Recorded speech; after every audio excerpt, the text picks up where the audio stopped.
is our milk truck. We fetch our milk from a Jersey herd in the Kalkloof every morning.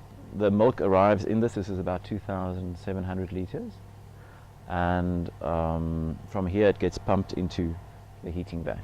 Okay, this is our double-collared milk heating vat, and it has a fairly sturdy motor, so in the morning the milk would be delivered and it will be pumped straight into here. This is just the cover to make it a little bit more energy efficient. And today we have a fairly low yield, so this is only about 700 litres. We can go up to 1,200 litres in this vat. Once it goes in here, we add the milk cultures, which we import from France.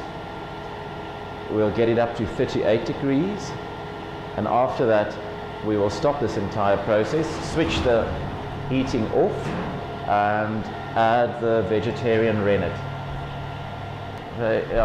So Bello practically makes the cheese for us now.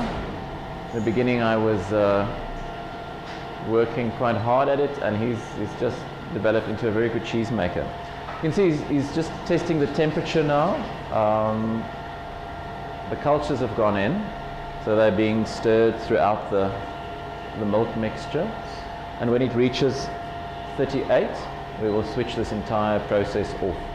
Okay, you can see that Jersey milk, which we have to use, it's the only approximation that we have in South Africa of some of the European varieties that have a high butterfat content. You have to count the amount of times that you stir in a specific direction.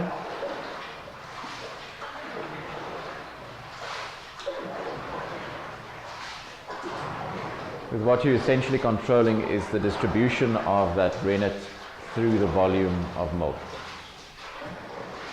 And this is then probably what sets a cheese aside as an artisanal cheese rather than a mass-produced cheese, is this element of human intervention that you have with your cheese.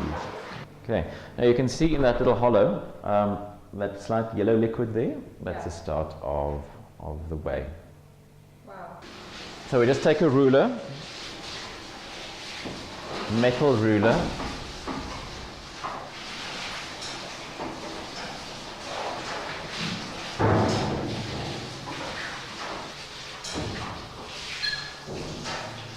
just take a little bit with your hand, just so you can see what the texture looks like. You can see that's what happened to the... So you can see it's very liquidy at the moment.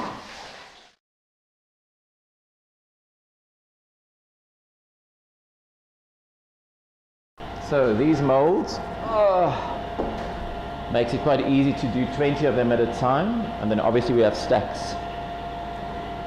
They rest on a permeable plastic frame, which in turn rests on a aluminium tray, which is grooved, so all your whey can drain off. Okay, this is also perforated.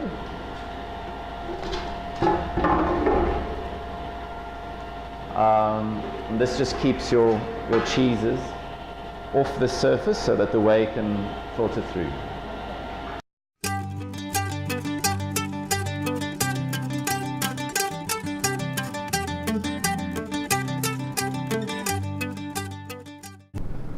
Every day, all of the cheeses in this room, except the ones under the plastic, must be hand turned once.